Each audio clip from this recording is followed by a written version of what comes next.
हम जब मुख्य धारा में नहीं थे, हम अपने ज़िंदगी के एक ऐसे पहलू में थे कश्मकश में कि हम इतनी पढ़ाई तो हो गई मेरी बीएससी, पर मैं अभी आगे कैसे जाऊँ, समाज को कैसे फेस करूँ।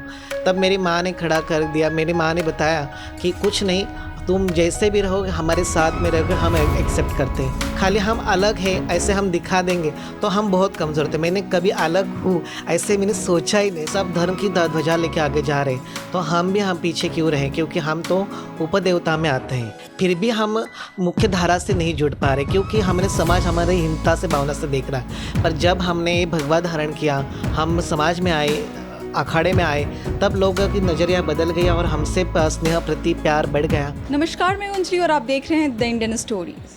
बात जब हम शक्तिपीठ के बारे में करते हैं, भक्ति के बारे में करते हैं, पूजा के बारे में करते हैं, तो शक्तिपीठों के दर्शन के लिए हमें अलग अलग जगहों पे जाना पड़ता है। लेकिन मुझे ये बताते हुए काफ़ी खुशी हो रही है कि हमारे पटना के आसपास में एक ऐसे मंदिर का निर्माण होने जा रहा है जहाँ पर आपको 51 शक्तिपीठ का दर्शन एक जगह पे हो पाएगा।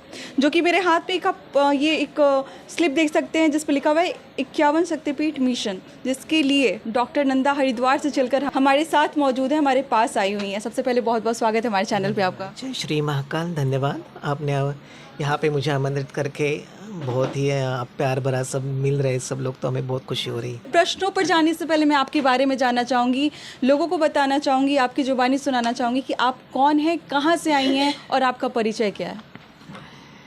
जय श्री महाकाल। मैं किनराखड़ा महामंडलेश्वर डॉक्टर भगवती नंदानंदगिरी। मैं महाराष्ट्र से हूँ, कोकण प्रांत से, पर मैं हरिद्वार में मेरा स्थापित आश्रम का काम चल रहा है। वहाँ पे गौशाला का दवाखाना हमने डाला है वहाँ पे। आप किन्नर समुदाय से हैं और हमने देखा है कि किस तरीके से इस समुदाय के लोग अब आगे बढ़ रहे हैं।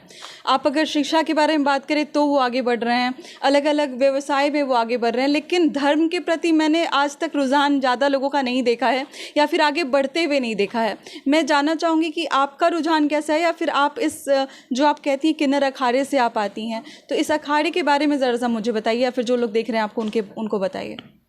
एक तो किन्नर अखाड़ा एलजीबीटी, आपको पता ही होगा कि एलजीबीटी जो है वो 2016 में जो प्रयाग में कुंभ हुआ था पहला, तो उसमें से हमने एक अपना अखाड़ा चालू किया था कि सब धर्म की ध्वजा लेके आगे जा रहे, तो हम पीछे क्यों रहे, क्योंकि हम तो ऊपर देवता में आते हैं। नर नारी जो सब बनाए हुए हैं उसमें हमारी तो गण्या उससे ऊपर है। फिर भी हम मुख्य धारा से नहीं जुड़ पा रहे, क्योंकि हमने समाज हमारे हीनता से भावना से देख रहा है। पर जब हमने भगवा धारण किया, हम समाज में आए, अखाड़े में आए, तब लोगों की नज़रिया बदल गया और हमसे स्नेह प्रति प्यार बढ़ गया। और इस धर्म की ध्वजा में हमें इतना प्यार मिला कि हम ऐसे लग रहा है कि अभी हम सच में जो उपदेवता कहते थे वही थे। पर कई ऐसे मुख्य धारा से नहीं जुड़े, वो लोग कहीं सिग्नल पे या कहीं अपने आश्रम में, यहाँ कहीं मेला में आप घूमते रहते, आप देखते रहते। पर उनको भी जोड़ने के लिए हम अपने धर्म से, अखाड़े से प्रयत्न कर रहे हैं कि ये सब मुख्य धारा से जुड़ जाए। धर्म के बारे में इतनी गहराई से आपको कैसे लगा कि जानना चाहिए, या फिर बहुत उसके अंदर घुसना चाहिए कि मतलब पता होना चाहिए कि हमारा धर्म हमें क्या कहता है, हमें समानता के बारे में बताता है।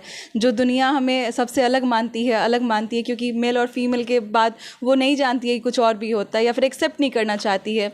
आपने अपने आप को कैसे तैयार किया उस चीज़ के लिए? पहला उसका श्रेय जाता है मेरे माँ बाप को, क्योंकि मैं उनकी बहुत ऋणी हूँ। क्योंकि मैं जब मेल में थी तब उन्होंने मुझे इतना संस्कार, हमारा भरा हुआ घर था धर्म क्षेत्र में, तो उनके हमारे घर में ग्रंथ का पारायण होता था, नाम जप चलता था, हवन चलते थे, यज्ञादि कर्म चलते थे। तो उन्होंने यही शिक्षा हमें दी थी। वही शिक्षा लेके हमारे मन में जो बीज बुआ था वो बड़े होने के बाद वही था। फिर बाद में हम जब मुख्य धारा में नहीं थे, हम अपने ज़िंदगी के एक ऐसे पहलू में थे कश्मकश में कि हम संघर्ष में थे कि हम इतनी पढ़ाई तो हो गई मेरी बीएससी, पर मैं अभी आगे कैसे जाऊँ, समाज को कैसे फेस करूँ। तब मेरी माँ ने खड़ा कर दिया, मेरी माँ ने बताया कि कुछ नहीं, तुम जैसे भी रहोगे हमारे साथ में रहोगे, हम एक्सेप्ट करते हैं। तो ये बहुत बड़ी बात है। और मैं जब एलजीबीटी में जब मेरा पहला पदार्पण हुआ तब मेरी माँ मेरे साथ में थी, मेरे पिताजी मेरे साथ में थे। तब हम लोग इस जंग में मैं अकेले नहीं हूँ, और मुझे हौसला आ गया कि नहीं, मैं ये सब कुछ कर पा सकती हूँ। फिर बाद में तो वैसे मैं हॉस्पिटल में जॉब करती थी, क्योंकि मैं ऑपरेशन थिएटर इंचार्ज हूँ। तो ये सब कुछ करते करते मैं बाद में मुझे लगा कि नहीं, हमें समाज के प्रति कुछ अच्छा देना चाहिए, संस्कार देना चाहिए। और जैसे अभी ये चल रहा है, एजुकेशन चल रहा है, तो एजुकेशन के बारे में सोचना है, तो ये सब कुछ देना चाहिए। तो मैं धर्म के प्रति भी दे सकती हूँ, क्योंकि मुझे प्यार ज़्यादा उसमें था, रुचि उसमें का सामना करना पड़ा इन सब के बीच, पढ़ाई के बीच, काम के बीच, या फिर किसी पोजीशन मिलने के बीच? वो तो हर आदमी को करना पड़ता है, नर नारी रहो या ट्रांसजेंडर रहो, LGBT के कोई आदमी रहो, सबको करना ही पड़ता है। खाली हम अलग है ऐसे हम दिखा देंगे तो हम बहुत कमज़ोर थे। मैंने कभी अलग हूँ ऐसे मैंने सोचा ही नहीं, मैं उनमें से एक हूँ, मैं वो उसी में से आई हूँ, इसलिए मैंने वो संघर्ष के बारे में सोचा ही नहीं। मैं, मेरे साथ मेरे माँ बाप है, बस यही पकड़ के मैंने जब निकली तब इस मुकाम पे आई। जब यहाँ से मैं संन्यास ग्रहण दीक्षा की, तब मेरे परिवार को मैंने छोड़ दिया। फिर बाद में मेरा ये विश्व ही मेरा सब परिवार है, ऐसे सोच के मैं उसी में अपना विलीन हो गई। भगवान मीन्स इन द सेंस ये जो समाज बैठा है वो मेरे भगवान के प्रति ही मानती हूँ, क्योंकि उसके आत्मा और मेरे आत्मा एक ही है, तो मैं उनमें ही एक समानता की भावना से उसमें विलीन हो गई हूँ। 51 शक्तिपीठ की स्थापना हो रही है, मतलब जहाँ पे लोगों को दूर दूर तक जाना पड़ता था, अब एक जगह पे वो दर्शन कर सकते हैं, भक्ति कर सकते हैं, अपनी भावना को दिखा सकते हैं। इस बात को जब आपने सुना, आपका क्या पहला रिएक्शन था? मैं 51 शक्तिपीठ के बारे में जब मुझे पता चला तो मैं बहुत ही गहरी सोच में पड़ी थी कि 51 शक्तिपीठ हमने देखा है, सुना है, सब कुछ किया है, पर एक जगह पे लाना कोई खेल नहीं था। और सुनील जी के पास मैंने देखा कि वो तो एक साधारण आदमी थे, कोई सन्यासी साधु भी नहीं है, तो इनके मन में इतनी बड़ी प्रेरणा माता ने जगाई, तो कोई तो उनके पास एक अलौकिक शक्ति है, क्यों नहीं तो माता के साथ उनका एक कनेक्टिविटी रहेगा, तो ही इतना आदमी सोच सकता है, नहीं तो कोई आम आदमी नहीं सोच सकता है।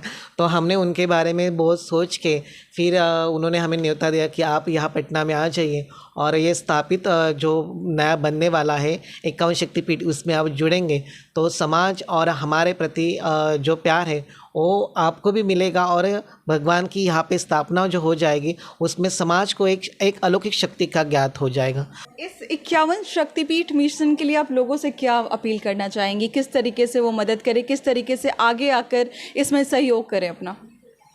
ये माता रानी का काम है, हमें मदद की ज़रूरत नहीं, हमें जो उनका प्रेम भाव और श्रद्धा है वो हम दिखाना चाहते हैं कि सनातन धर्म में जैसे अन्य समाज में अपने धर्म के प्रति इतने जागरूक रहते हो लोग, ना टोपी पहनने के लिए पीछे हटते, ना चर्च में जाने के लिए हर दिन में वो पीछे हटते, पर हमारा सनातन धर्म एक ऐसा है कि हमारे बच्चे हमें ज़्यादा एक्टिवेट होने के वजह से, अपने संस्कार सुशिक्षित होने से वो अपने धर्म को, समाज को एक अलग तरीके से देखते हैं। तो हम समाज से यही विनती करेंगे कि आप उस सनातन धर्म से इतने जुड़े कि हमारा सनातन धर्म ही एक शक्तिशाली है, प्रभावशाली है, और उसमें सीखने जैसा और आगे बढ़ने जैसा बहुत कुछ है, तो आप उसमें योगदान दीजिए और इस कार्य को आगे बढ़ा दीजिए। चलिए, आप इस 51 शक्तिपीठ मिशन के बारे में क्या कहना चाहते हैं? किस तरीके से अपना सहयोग करना चाहते हैं? किस तरीके से आगे आकर इसमें एक हिस्सेदारी लेना चाहते हैं? हमें हमारे साथ जरूर शेयर कीजिएगा। मिलते हैं अगली वीडियो में एक नई कहानी और एक नई जानकारी के साथ। बहुत बहुत शुक्रिया।